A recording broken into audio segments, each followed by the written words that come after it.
Good morning. Thank you for joining us for our webinar this morning on Bigfoot. We will be talking about the evidence. Last week we talked about the legend. If you missed it and you want to check it out, you can go to our YouTube page and search Ohio DNR, and you will find all of our webinar videos and a lot of other fun shorter videos there on that site.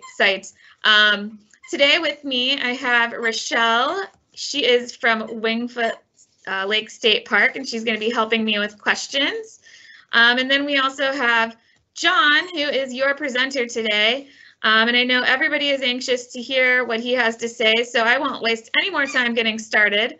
So John, you can go ahead and take it away. Thanks, Alyssa. So I hope everybody's doing good, and thanks for joining us again. So today we're going to look at the evidence of Bigfoot.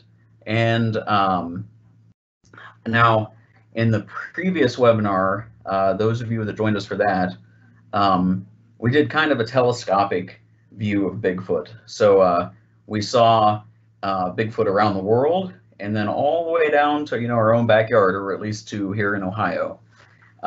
This is a little different. I had to kind of structure this a little differently because there is a lot of information, and I am so thankful here at the park that I have such a good support system of people in the Bigfoot community and people outside the Bigfoot community. But I have so many resources at my fingertips right now. It's unbelievable. So I will try to answer any questions you have. I will try really hard.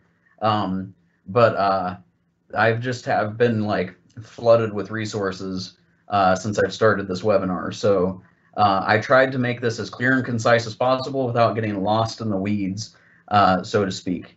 So we'll get started.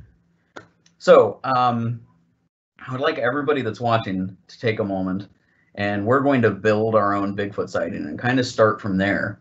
I want you to picture that you're driving down, a dimly lit country road, and this large bipedal hairy creature crosses in front of your car. What do? What did you see, first of all? What did you think you saw? Well, what were you feeling? Were you scared? Were you excited? Are you a Bigfoot hunter? Are you a skeptic and you can't convince yourself that you saw what you actually saw? What did you see? So we're going to take a closer look at the anatomy of a Bigfoot sighting from kind of the perspective of we just spotted something we couldn't identify. So Bigfoot sightings have been going on for a really long time. Now the term Bigfoot, like we talked about last week, the term Bigfoot's a relatively recent, it's at least been in the 20th century term, but the sightings of wild men and mountain devils and things like that have been going on for a really long time. But there are some things that add a little bit of credibility to Bigfoot sightings, and some of that is like a pretty, with the exception of some variations that you would expect out in nature, there's a pretty clear thread that runs through all of them. So the anatomy of a Bigfoot sighting in general, a typical Bigfoot sighting reports a large bipedal, so two-legged upright animal that's vaguely human-shaped, and they're often reported between 6 and 10 feet tall, even up to 12 feet, but most reports put them in like the 7-8 foot range, which is still a massive animal. They're often described as having reddish brown or gray or even black fur with now if we're looking at like Yetis in the Himalayas, that would obviously be white fur, but we're kind of today, remember, you just spotted a Bigfoot, so we're kind of looking at it from if you're in North America or if you're in Ohio at least, what our typical Bigfoot sighting is. So reddish brown, gray, or black fur. A lot of reports talk about the eyes. Now, some reports say at night the eyes are reflective, which is kind of a unique thing with primates, at least. The reflective eyes.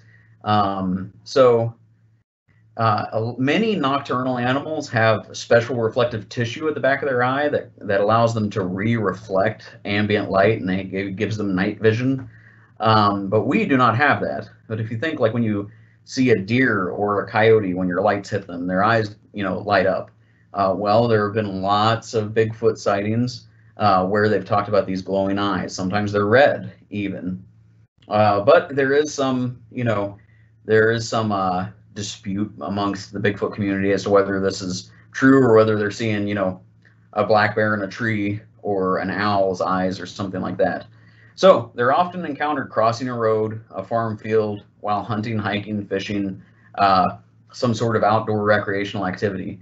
I'm not including here the sightings like with the Minerva monster, where it's actually, a Bigfoot came to someone's backyard and started throwing rocks, and howling and kind of prowling around someone's backyard in a, relatively populated area. So we're kind of looking at, again, I'm trying to approach this like we just saw Bigfoot, and what the evidence is. But the general typical Bigfoot sighting is kind of this large bipedal creature that, is just as surprised to see you as you are to see it. So the first thing that we're looking at with evidence is anecdotal evidence. Now, researchers prefer firsthand testimonial evidence. I was there, I know what I saw. That's actually, there's two phrases that come up in almost all the Bigfoot reports that I read, like they actually talked to a person and they didn't, it's, I know what I saw and I'm not crazy. Those are the two things that come up time and time again when you look at like actual quotes, someone saw something, they called a researcher, and the first words out of their mouth are, "You're going to think I'm crazy, but I know what I saw," But firsthand testimonial evidence is important. I mean, anecdotal evidence is kind of sticky to begin with because it really is kind of a he said, she said thing. So anecdotal evidence can get kind of sticky, but firsthand testimonial, I was there, I experienced it, is really important. And we'll get into some of that a little later with some things. But so sometimes secondhand stories are passed down through generations. The Grassman, for example, some of the stories about the Ohio Grassman and the Minerva monster and the legend of Boggy Creek, the creature of Boggy Creek and Texarkana and things like that. So while it's important to have anecdotal evidence, it's not proof, but a lot of insight into potential feeding habits, mating habits, different behaviors that you would expect with a wild animal. A lot of things, if you were looking at it from a, like say, a naturalist's point of view, a lot of things you would expect a big bipedal hominid to do. A lot of that tends to get confirmed with anecdotal evidence. We don't see Bigfoot blowing up balloons very often, but taking the fish off of a fisherman's stringer while he's not looking, there are reports of things like that. Sasquatch reports coming from old abandoned apple orchards where they're collecting apples to eat, things like that. So things that you would expect something like that to do often kind of get confirmed in these anecdotes and these stories. And many of these anecdotal reports are accompanied with physical evidence. A researcher will take someone's report, go to where they saw it, and they'll find footprints, or the person will report vocalizations, or there'll be hair at the scene, or the person who experienced it will, they'll experience a foul odor. So we're kind of looking at it, again, if you just saw a Bigfoot right in front of you, what are you experiencing? What did you see? Was there a bad smell in the air? Did it cross a barbed wire fence and leave some hair behind? What do you do in that instance? So again, we're kind of building our own case for the existence of Bigfoot here. And I want to say also, nothing I have here is rock solid proof. That's part of the, I guess that's part of why this is so interesting, is because if Bigfoot, if or when we confirm the existence of Bigfoot and when it gets discovered, or if it gets discovered, I mean, it won't be but 10 years by the time Bigfoot is just another animal. So it's kind of fascinating. This is part of what keeps Bigfoot interesting, is that we don't have that smoking gun. So notable anecdotal experiences. One of them is the Ape Canyon incident in 1924, and I mentioned that in the very first Sasquatch webinar that we did back in October. This is where, if you didn't join us for that one, the Ape Canyon incident is where a group of miners in a cabin on the northern slope of Mount St. Helen, they were harassed by these ape men, what they called ape men. Now remember, Bigfoot didn't come along until 1950. So they called them ape men, hence the Ape Canyon incident. And this is one of the spookier incidents. They were pelted with rocks, and the cabin itself was shaken. There were lots of signs of disturbance, and these are like hardened miners out there, and they refused to return to the cabin. There's the Albert Osman encounter. He was actually kidnapped by a family of Bigfoots. He was kidnapped, taken back to their camp, and ultimately escaped. They never harmed him, but they did make it clear that he wasn't to leave. So that's an interesting account also. He eventually escaped by offering one of them a can of snuff, and it caused them to sneeze so hard that it distracted everything, and he was able to escape. And then there's an interesting one that I didn't talk about with the last couple of webinars, but the disappearance of Jim Carter in Ape Canyon. This was in 1950.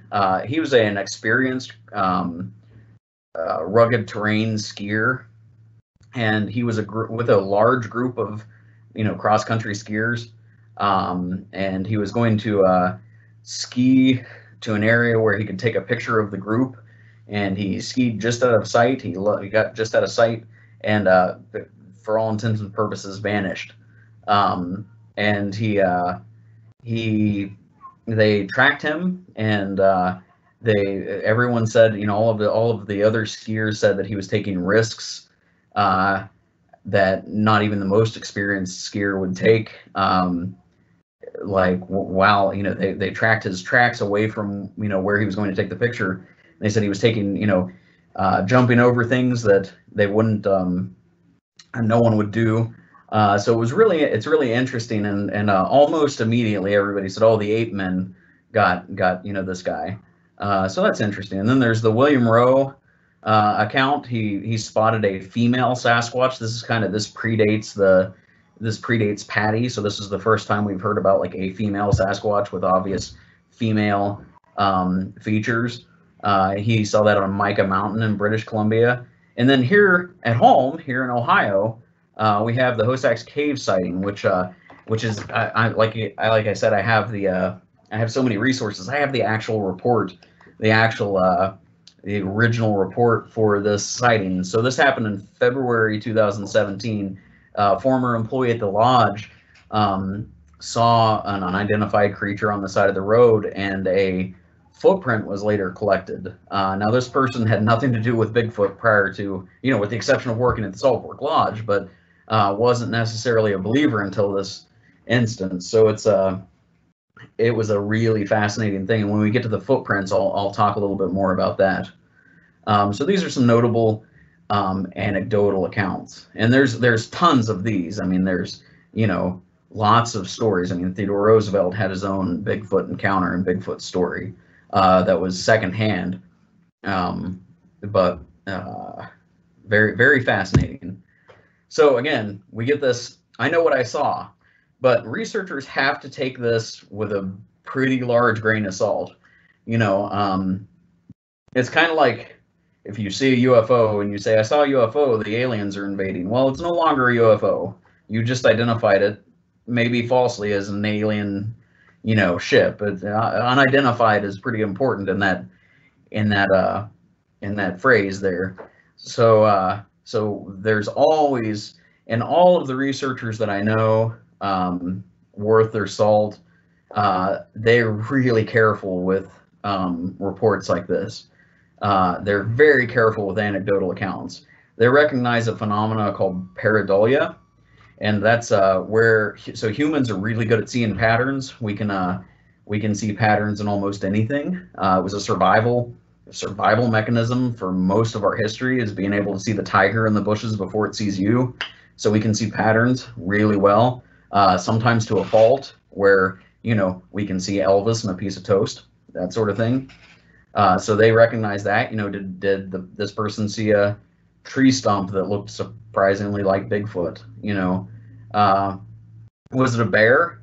If you see that, you take a look at that picture of that grizzly bear standing up on its hind legs. I mean, that, if you're not used to seeing grizzly bears, that's a pretty convincing Bigfoot, I'd say. Is it a human? Some of the early reports prior to like Bigfoot becoming kind of a household name, sometimes they were described, if you look back through some of the accounts, they're described as, oh, it was like a hunter, except he was 7 feet tall, and it looked like his rain jacket was all torn up, and he had this stuff hanging off of him. He was human shaped, but there's an actual report where it was like, oh, well, I thought it was a hunter with a torn up rain jacket, and then I saw that it was actually fur. So was it a human? Could it be a hunter in camouflage or a ghillie suit? Was it a hoax? Here in the park systems, it's always the possibility where alcohol or drugs involved. Is this person of sound mind to be making this claim? Could it have been a delusion? Could it have been some form of mental illness? All of these factors have to be taken into consideration. So, you were driving down the road and you just saw something cross in front of you. Like, are you right now, are you in sound mind? Like, do you know what you saw? Are you sure it wasn't a bear? Are you sure it wasn't, a hunter? Are you sure it wasn't somebody in a, $30 Bigfoot suit from Amazon? Like, are you positive of all these things? So these are all things that have to be taken into consideration when these reports get taken. So other than anecdotal reports, so you've seen a Bigfoot, and now you find a researcher. Years ago, this would have involved calling the police. So many reports prior to kind of the age of the internet involved calling the police. There's lots of accounts of people saying, like, calling up the local sheriff. I just saw an ape man in my backyard, but we live in the age of smartphones and things. So what would most people do? You just saw a Bigfoot. You just saw a Bigfoot cross in front of you on that lonesome dark road. What would you do? Well, you would probably wait, pull off to the side of the road and Google, I just saw a Bigfoot, or post it on your social media account. All of these things are, are ways that story gets out there. So you would look up the BFRO, for instance, and the BFRO, if they consider your story to be valid, if you've got a good story and you don't sound like you're impaired in any way, as far as like you don't seem to be under the influence of anything, and you're fairly certain it wasn't a bear or something like that, they're going to set you up with a researcher, someone who actually goes out and collects these field reports, and that researcher will be very careful about the questions that they ask. So they're very careful. They actually ask questions kind of like, you'd see a police detective ask in the movies, not questions, they're not necessarily trying to trip you up, but they are looking for like minor inconsistencies in the story, just to see if your like brain is creating a narrative, or whether you experience something authentic. But physical evidence includes prints. That's by far the most overwhelming amount of evidence is footprints. Photographic evidence, audio recordings, hair, scat or poop, habitat. Now, when I say habitat, food sources, and environmental evidence, this is the naturalist, side of me. All right. If somebody said, "Hey, I think I've got bobcats on my farm," okay, can you come out and find out? The first thing I would look at, I wouldn't go looking for bobcat scat or, you know, or fur or a bobcat den. I would take a look at the farm itself. Can it support a population of bobcats? Is there food sources? Is there shelter? Is there water sources? That sort of thing. That's what I would look at first. And then I would identify, you know, potential areas like, oh, there's a water source here and a den site over, you know, a potential den site over here. That's how I would approach it. So when I say habitat and food sources, let's you know, if you saw a Bigfoot crossing the street in, you know, an urban area, it's much different than seeing it in a wilderness area in a national forest. You know, it's a lot. It's you have to take a look at the surrounding area. You know, is it nothing but open, barren fields? Is it an industrial complex on the side of town, or is it, you know, a rugged woodlot with food sources and shelter and things like that? And then environmental evidence and other evidence that we'll get into, things like stick structures and limb twists and things. So we'll get into that. So footprints, Bigfoot prints or Bigfoot prints. The first time Bigfoot was coined, it was actually Big Space Foot Space Prints discovered at worksite. That was the headline in the newspaper, and it quickly became as soon as it kind of got wired out to other news outlets, it became Bigfoot. All right, and that's when it was discovered. Like, that's when it was coined. The phrase Bigfoot was coined. But I only have 4 pictures of footprints on here right now.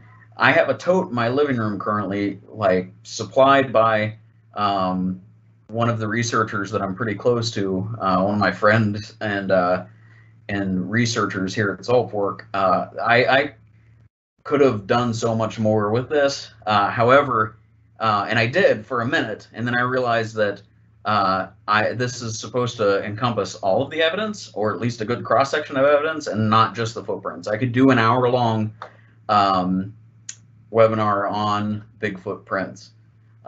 So this is maybe the most frequently discovered evidence. And these footprints that I have here on this slide are actually Ohio footprints, and I think all but one they're actually Saltfork footprints. They're prints that were discovered here at the park. And I'm going to talk a little bit more about each one of them. Now, they're most frequently discovered evidence, and there's kind of a misconception with the general public and kind of the lay people about Bigfoot prints, that because one of the things that you'll hear, like debunkers and skeptics, and again, I'm kind of a skeptic myself. No one who knows me very well will tell you otherwise. Even my close friends, my Bigfoot, you know, the Bigfoot researchers that I'm close to, they'll tell you immediately that I'm pretty skeptical. But there's kind of a misconception, and you'll hear it quite a bit. Why is there only ever one footprint? Well, there's rarely ever just one footprint. There's just one casting because only one footprint was suitable to take a plaster cast. This plaster casting process is an art form. I've got a list right here of procedures for taking plaster casts, and it is not easy. So a lot of times the reason why there is just one footprint that that gets recorded is because it's the only one that you can take a cast and get a clear photo of. Often they are present what is called a trackway. It is very rare, really rare, to just find like one footprint in the middle of a soybean field and that's it, you know. We'll talk about that a little bit more. But you know, there are often trackways. The most notable trackway is the London trackway, which had 72 identifiable prints, all, you know, exactly like you would expect something that large to walk. You know, it's by far the most it's a really important trackway. There's also a wide variety of physiology, which is exactly what you would expect in a population of animals. You know, if you think about like the difference just in human feet and human toes, that would be the same with an animal like this. You know, there would be differences in physiology of the foot. So that, to me, the fact that there aren't there isn't a typical Bigfoot print, is really more. It's really more important to proving the existence of an animal like this rather than disproving it. Now, there's another interesting thing which Dr. Jeff Meldrum has researched, and we'll talk about Dr. Meldrum more when we do our next week's webinar about all of the hunters, the Bigfoot hunters through history. But there's something interesting called the mid-tarsal break that seems to be typical throughout most of the Bigfoot prints that get collected. And the mid-tarsal break is actually, if you think about our foot with the arch in it, our foot's kind of like a spring. You know, that arch is there as a shock absorber, all right? A Bigfoot print, and this would be it would be reasonable for something that has to support that much weight but still walks on 2 feet, actually has, rather than having that spring tension in their foot like we do as a shock absorber, they actually have a break kind of in the middle of their foot that acts kind of as a pushing off point so that they can get all that weight into motion. And for locomotion, that mid-tarsal break is important. It's also incredibly hard to fake. There's been pretty convincing computer models as how you would like fake a mid-tarsal break, and it's not a matter of putting big silly rubber feet on and stomping around a muddy field. You know, that they've done it. Researchers have tried to replicate some of the most convincing footprints, and it's incredibly hard if you don't have, you know, access to like a very advanced, you know, prosthetics building, you know, equipment. It's really difficult to replicate that. So a little quick about these Bigfoot prints. I mentioned earlier the Hosak's Cave sighting. Well, this print that you can see that has a rock stuck in it, kind of in the upper left, that's the footprint from the soft shoulder of the road, from the berm of the road that was collected. And up close, it really is a thing to behold. It's kind of hard to see in this picture. You can see there is a piece of elastic kind of outlining what part of it is the footprint. But when it's in your hands, and right now this print is in my living room, this exact print. When it's in your hands, you can see pretty well-defined foot pad, toes, heel. It's got this narrow little heel. Now the heel's degraded a little bit because the sediment was kind of degraded, but really interesting footprint. You know, this picture does not do it justice. And then this second one is kind of a half footprint. And this was collected over near a campground at Salt Fork, and it's fascinating because this one was going uphill. It was dug into the hillside the way you would, you know, the way we would walk uphill if we were going up a steep hill. This is, and it would be really hard to replicate this, even if you had, you know, a pre-made cast and kind of stomped around, you know, stuck it in the hillside, it just wouldn't look right. This one's incredibly clear, and it's also exactly how you would expect something that large to be walking up a hill. This is a really interesting footprint. This one was, the person that experienced this thought he was going to meet friends to go fishing, and he thought he saw them walking up the opposite hill. He hollered at them. It turned around, and it turned out to be a large bipedal hairy creature that he couldn't identify, and this print was collected from that. And this is a really interesting, really convincing footprint. Now this next one with the 2 measuring tapes on it, this is actually 2 footprints in one, and this is interesting. So researchers here at Salt Fork have a theory that there is a female Sasquatch that's been sighted out here with approximately a 16-inch foot. And this 16-inch foot has been spotted, and you know, it's been observed. These footprints have been observed for some time now. So there's this idea that there is a female Sasquatch out here. She's been identified. She's, you know, people have had encounters with her. Well, there's a 16-inch footprint within a larger 22-inch footprint.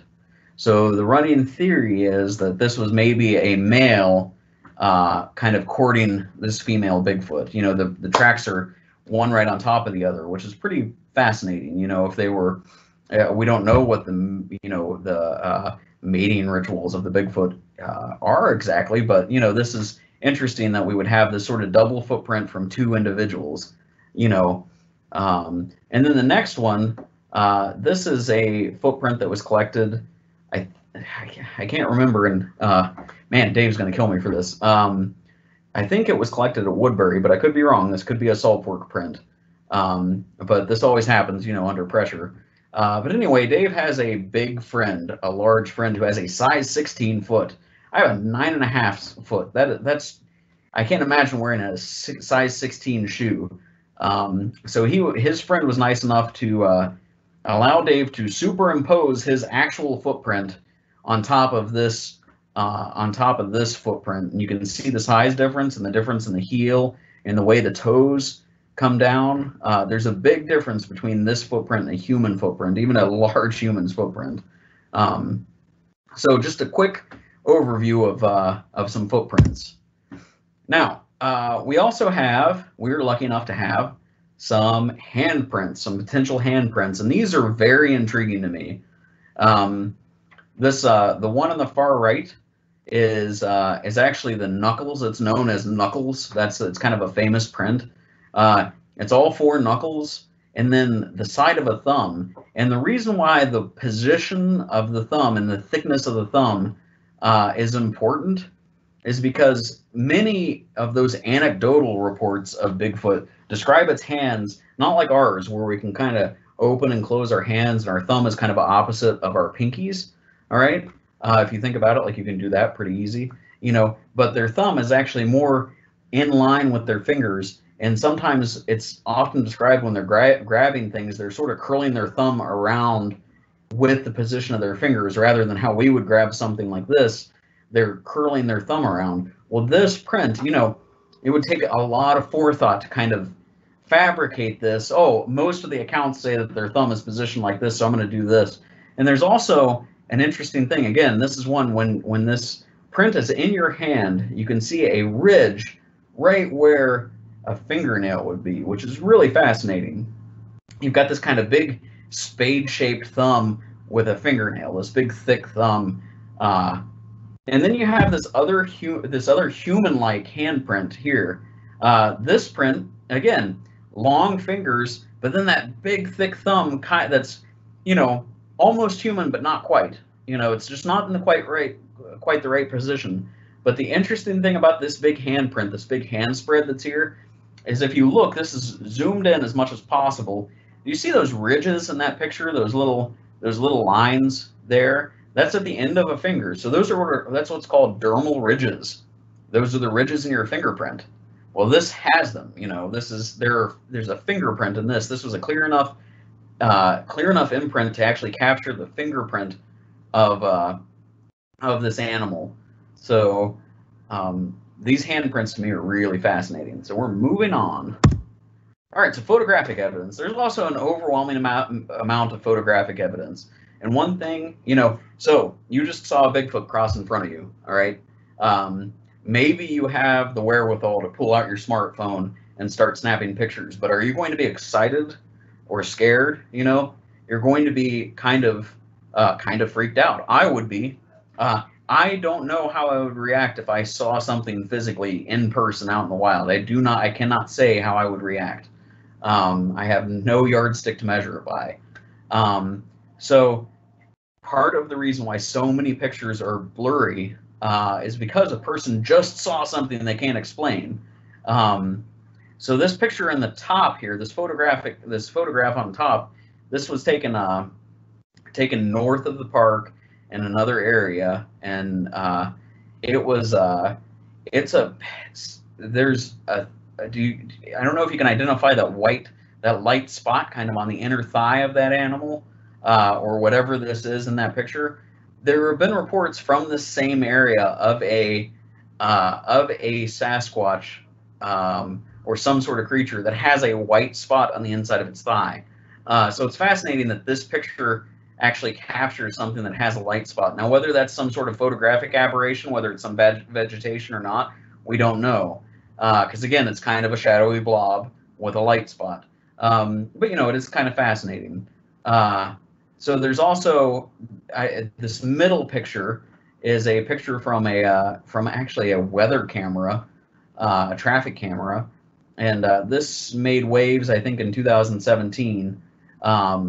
It was kind of a fascinating report. And then the bottom picture is it was filmed by a youth group, or from a youth group on Marble Mountain.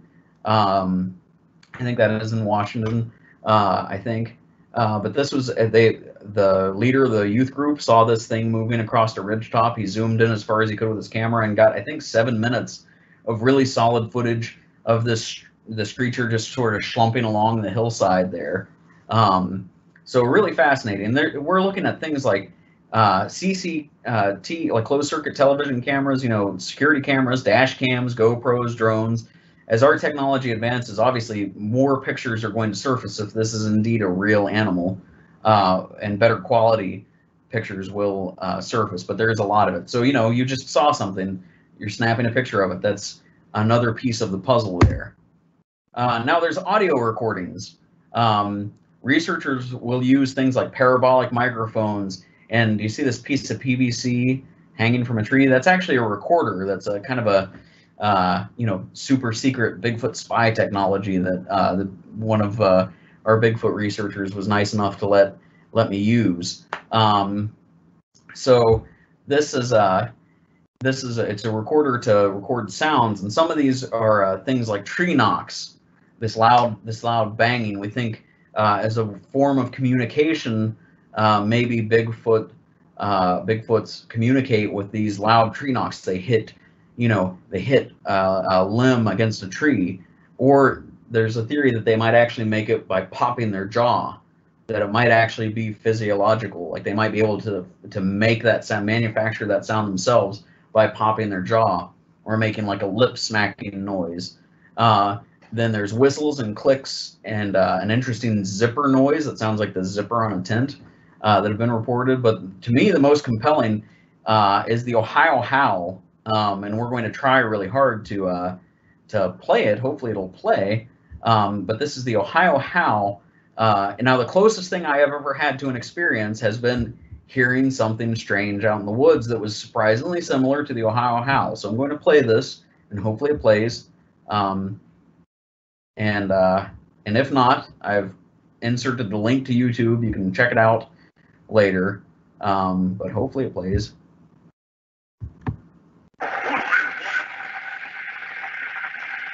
So this is not the Ohio howl. This is actually, so this is the other one. This is the Sierra Samurai. So this is the Ohio howl. I will talk about the other one here in a moment.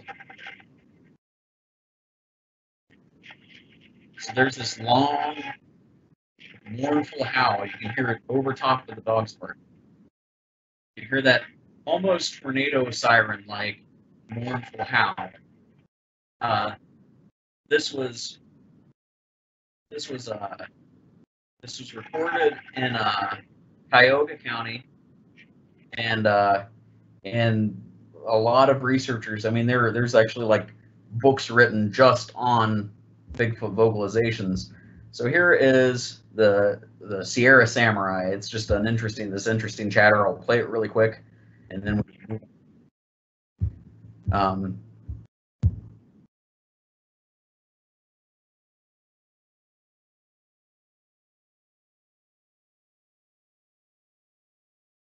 And the reason why it's called the Sierra Samurai is because it sounds like the old samurai movies. It kind of sounds like the voiceover track for the old samurai movies. They're really interesting vocalizations. So those are maybe the two, in my opinion, they're the two most famous audio recordings of a potential Bigfoot. Hey, John, we have some questions. I was okay. Hoping we might be able to cover a couple before moving on. Yeah, so Owen had asked, when did that Salt Fork experience for print number 2 happen? Was it recently? For print number 2, it was, let me check my notes. So it was June 2012. For print number 2, the half footprint. That was 2012 was when it was when it was witnessed, and that same time frame is when the print was collected. So that's the, relatively recently. The first one was 2017, so that's even more recently. But yeah. Cool. And Silas asked, how many footprint examples have been found at Salt Fork over the years? Quite a few. I don't have an exact number because multiple organizations come here to research, and I'm really only close to some of them, so I can't tell you for sure how many there have been collected. The 4 that I had up there, those are maybe the most famous Salt Fork footprints. I hate to say famous, but the most well-known Salt Fork footprints, and certainly some of the best. But I could say that, and then all of a sudden somebody posts like a perfect Bigfoot footprint on Facebook that was collected, in 1990 something out here that I don't know about. But again, that's just because, they don't report to us or anything. Like they don't. We're lucky to have such a good relationship with the Bigfoot folks, but it's not like they call us up and say, "Oh, we collected a trackway of 3 really good tracks. Do you want to? Here's pictures of them."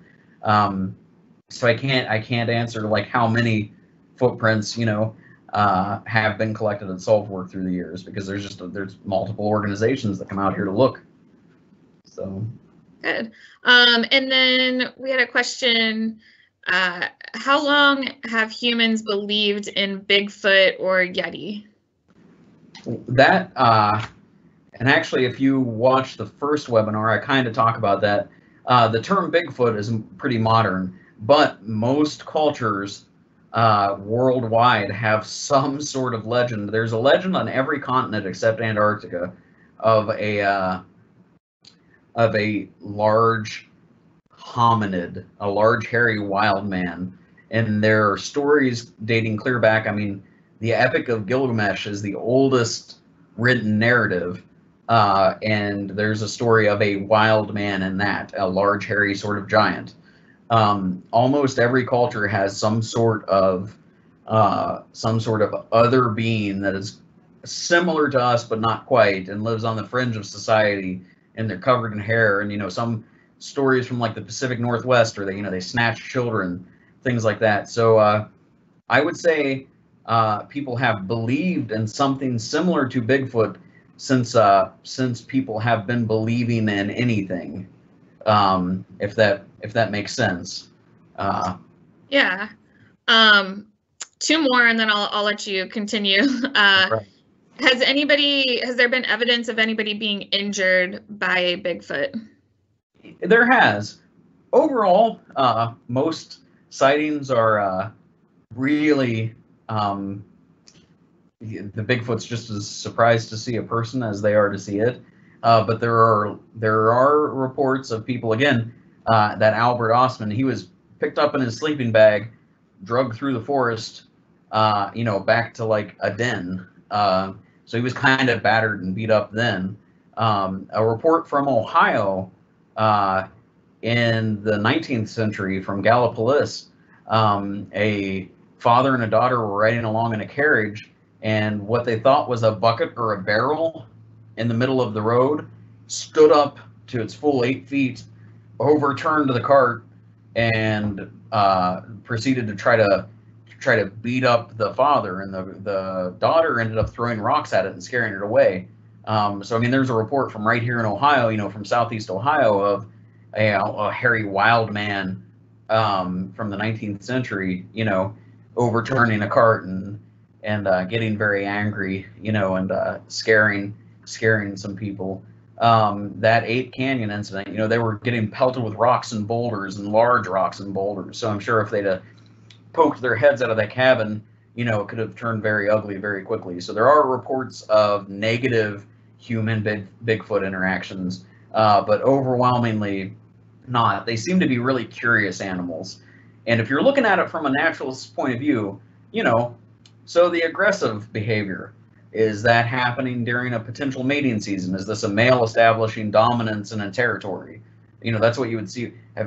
White-tailed deer act really crazy during the rut, A buck white-tailed deer acts really crazy during mating season. So these negative interactions, like, we have to look at it like, you know, is it something like that potentially? So, all right, is that? All right, yeah, one more okay. Question. This is pretty interesting. Has there been any thoughts from the field of psychology or psychiatry on why people believe in Bigfoot? There has been some thought, and there's some interesting articles out there. Maybe I ought to maybe address that as a little side story at some point. Yeah, first of all, and I've said this before, so I'm going to speak personally here rather than saying citing psychological journals, because I can't, not off the top of my head. But personally, and I'll say this over and over, I hold Bigfoot very dear here, not just because I work at Salt Fork, but I think we almost need to believe in something like Bigfoot. I mean, if you look at it, especially now, this last year, our world has gotten very small. Some, depending on where you live, our world has really turned into our computer screen. We're going to school and doing Zoom meetings all the time, things like that on our computer. So our world has really contracted. I can look up the weather in British Columbia in 2 seconds on my phone if you ask, I can find it out. I don't have to call anybody. So our world has gotten really small. It's right at our fingertips all the time. So believing in something that is wild, that isn't, provable, something that embodies the American wilderness, not even the American, the Himalayan wilderness or the Russian wilderness or, the Chinese wilderness, believing in something like that gives us a sense that, yes, there is something else out there, something that's wild. Bigfoot doesn't care what's on TV. He doesn't care about political issues. He's, he is a wild thing. I think it's and I said this in the last one, I think we should replace Smokey Bear with Bigfoot because he is an American animal. He's this wild, he embodies the American wilderness, all 50 states have some sort of Bigfoot report. It's an amazing animal. So I think it is important to recognize that even if say Bigfoot wouldn't exist, it's important to recognize that he plays a function in our society, believing in something like that, something wild. And if Bigfoot does exist, I'm excited because that's a new critter we can talk about with fact, and there's field guides written about them. It's going to be great for us if he would exist. So, good. Yeah, awesome. There's a couple more, but we'll save them till the end because you might cover the topic. So. Yeah, excellent. And again, I'm trying to do this. This is a nutshell of the evidence. Like we could do a 4-part series just on evidence alone. So I'm trying to do this in a nutshell. But an interesting side note is Bigfoot was once investigated by the FBI. Since 1976, there has been an FBI file on Sasquatch. That was started when Peter Byrne, who we'll talk about next week, sent some alleged Sasquatch hairs or potential Sasquatch hairs in for analysis. Now those hairs turned out to be deer in origin, but I work for a state government agency. Like the FBI works for the federal government. Like it was taken seriously enough to have a file started in the FBI. Someone somewhere is taking it kind of seriously, to get it that far to where there's a file on it. You know what I mean? So I find that really fascinating. This was just a quick side note. It adds at least a little bit of maybe credibility to some claims that, the FBI had a file on Bigfoot. Still has one, and so, it's open. So there's other physical evidence. We have these stick structures, these kind of TP-like stick structures. There are reports of scat. We're running a little out of time, so I'm not going to get into too much. But one fascinating thing that was collected out here by the Warrens, some Bigfoot researchers that I've gotten to know, is this limb twist. And you can see, unfortunately, my picture is kind of cut off, but this limb twist here, it's a spiral twist.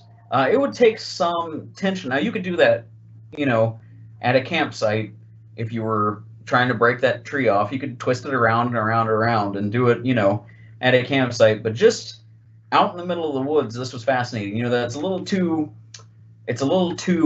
tight to be wind damage or anything like that. This was definitely some sort of mechanical twist. So this is a really compelling thing. I mean, this is another thing that I've held in my hands, and it's very fascinating. It was either done by a person or something strong enough to do that.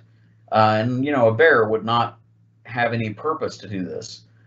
So it's really like one or two possibilities. Like it's a person did it, and seems strange that they just do that out in the middle of nowhere, because it was collected in one of the more wild areas in the park, or it was something else.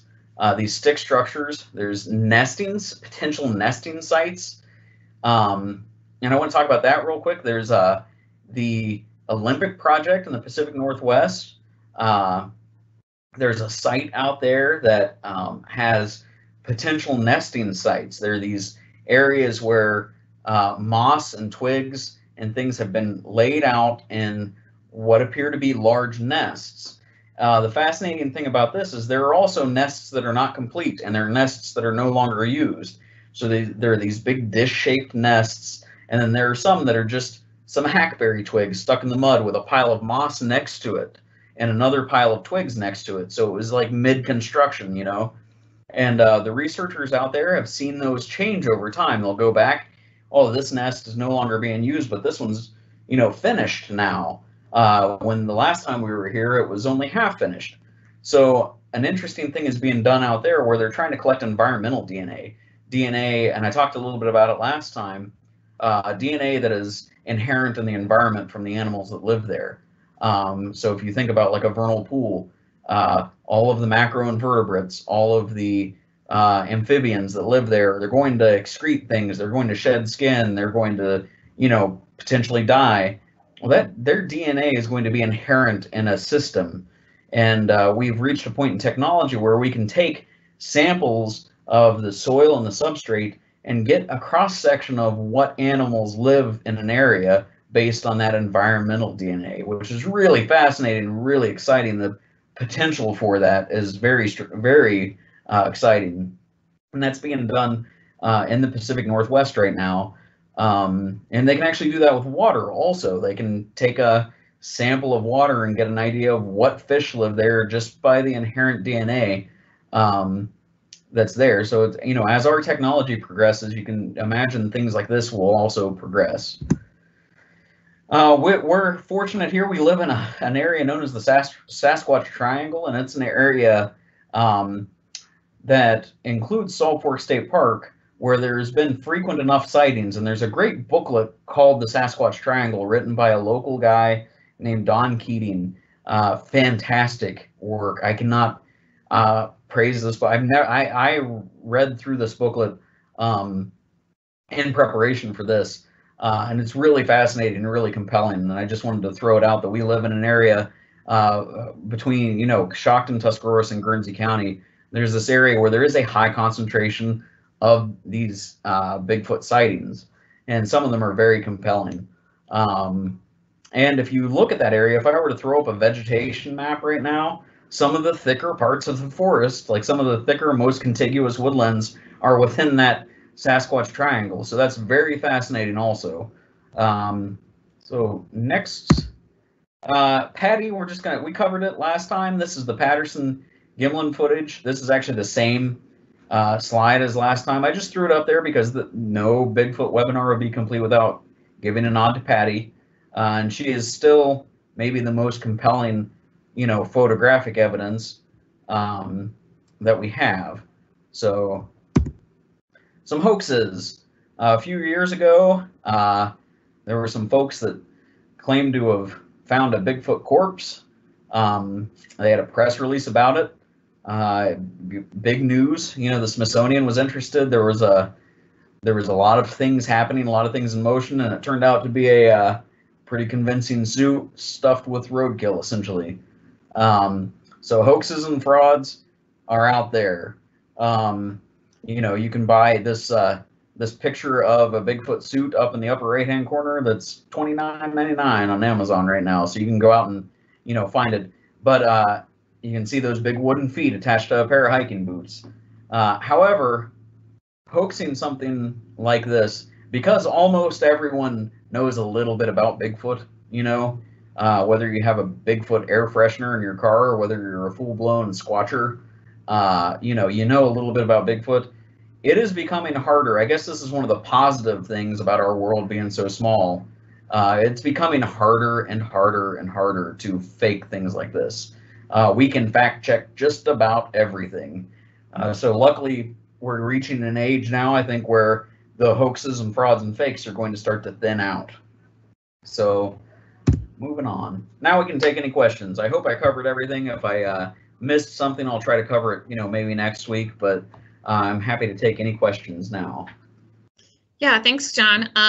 We've had quite a few questions come in about sightings per county. So I just want to point out that I did put the link to BFRO for Ohio, where all the sightings are listed per county in the Q&A. So check that out. Yeah. Yeah, because by no means do I know that stuff off the top of my head. Like, yeah. I would get on my phone and check the BFRO website. So, yeah. And then I think the other questions we had, you've covered, but we do have one kind of outstanding question from Stella. Thanks, Stella, for your question. She asked, why does Bigfoot knock on trees? So that's interesting. So primatologists, people who study primates, kind of upper primates, things like chimpanzees, orangutans, gorillas, those primatologists have recognized this behavior, this using a stick and banging on trees, as a territorial, kind of setting up your territory. It's an audible way to claim an area, this, or communicate with others in your territory. Primatologists record things like walking into a chimp, an area in the forest where there are chimps, and there's a few bangs on this tree, there's a few knocks on this tree, and then on the other end they're acknowledging that, oh, this individual just spotted somebody walking through the woods, so they're acknowledging, like, oh, I heard you, we're ready if something happens. So the running theory with Sasquatch is that it's a way to communicate and a way to establish territory in an area. That's kind of the running theory, is that they're using these to communicate between, because there's not just one.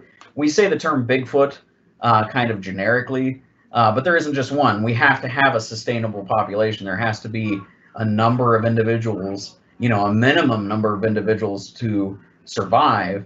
So, and it's likely animals like this travel in family groups. They might just be so elusive that they're not, you might just see one. You might see the clumsy one, that's not out, that gets caught out in the open. There are a few reports of multiples, like a family group being sighted. If you, I like to mention this, if you think about The End of Harry and the Hendersons, if you've ever seen that, fantastic, I can't recommend that highly enough, but they're most of the individuals are hiding in that. Well, that's kind of taken from what we think of as the potential reality of the Bigfoot, is that we're seeing one individual of a larger population, at a time. So one animal might cross the road in front of you, but maybe right before you made the turn, 3 others crossed, So they would have to have some form of communication, and that tree knocking is potentially that. It's also innocuous enough that, it's not going to raise alarm bells with, say, a potential predator. Some tree knocking is not going to raise, like, oh, they know I'm here now. It's innocuous enough that they can communicate kind of secretly, Bigfoot Morse code, So I hope that answers the question. Yeah. So one more question that came in, and then we're going to have to close it because we're running out of time. But Norm asks, what is the consensus among the experts, if there is one, as to whether Bigfoots are an ape species or wild humans? Okay, so the running theory is that, and this is some of, like, Dr. Meldrum's research, the running theory is that it's probably, if it exists, it's most likely a relic hominid, not necessarily a wild human, not a, it's potentially a human ancestor, but there was a species called Gigantopithecus that would have that lived in Asia and could have potentially crossed the land bridge between Asia and the North American continent during the Ice Age. That's kind of the running theory, is that this Gigantopithecus could have existed amongst humans, for long enough that it evolved into what its current state is. So the running theory is that it's some sort of relic hominid, some sort of like undiscovered great ape species, but undiscovered relic hominid seems to be the general consensus, but not the missing link. I can't say that. We're saying a completely separate branch of the family tree from us. Okay, not when I say hominid, that's kind of a generic term, but a completely separate branch of our family tree. Our shared family tree, because daisies are kind of a completely separate branch of our, you know what I mean? So this is the theory is that it's something like a Gigantopithecus, some large bipedal hominid. But that's kind of the running theory, and there's lots of other theories out there. There are theories that Bigfoot is actually an alien, or they're interdimensional beings. So nailing down a consensus is tedious and frustrating at best. I will say that, because you get there's a lot of differing theories out there. So until there's more information and until the technology catches up with these running theories, then that's the best I can do. But Dr. Meldrum has a book called it's just called Sasquatch. I don't think I have it on me today, but it kind of gives that potential for the Gigantopithecus theory, that relic hominid theory. It gives it a pretty good scientific approach. So that's and I'm approaching this like it's a flesh and blood creature. We're not approaching it with the interdimensional Bigfoot. I'm not. It says naturalist on my shirt, not supernaturalist. So I can't like jump in there. But I hope that answers the question. Yeah, thanks. And just to wrap it up, we have 2 more webinars coming up in this series, always Wednesdays at 10 a.m. Would you mind, John, just giving a quick snippet of what we can expect the next 2 weeks? Absolutely. So next week, we're going to cover all of the researchers through history clear up till now who have devoted their life in search of this elusive creature. And I'm not going to say, but I'll have a special guest next week. I'll tease that. I will have a special guest joining us for a little while and answering some questions and talking a little bit about their experience next week. But we're going to talk about the individuals, why there is a legacy of Bigfoot in North America, and a legacy here in Ohio of Bigfoot research. So I'm pretty excited about that, because it kind of ties everything back together. Here are the people that did it. Here's this research. You guys saw the evidence. Here are the people that they're doing this research now. So next week is all about the hunters, and get to have a nice quick interview with someone who has firsthand experience with all of that. So I'm pretty excited about that. And then the last one, you'll be joining me on a Bigfoot hunt, and you'll get to see what that process is like and how that works out.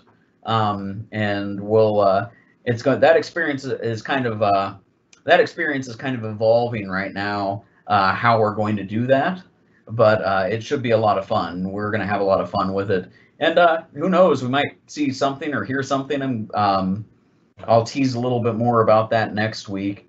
But the part 4 should be a lot of fun. I'm really looking forward to it. So, as am I. So thank you, John. Always a pleasure having you with us. And just so you know, we do have another webinar series going on aside from our Bigfoot series this month.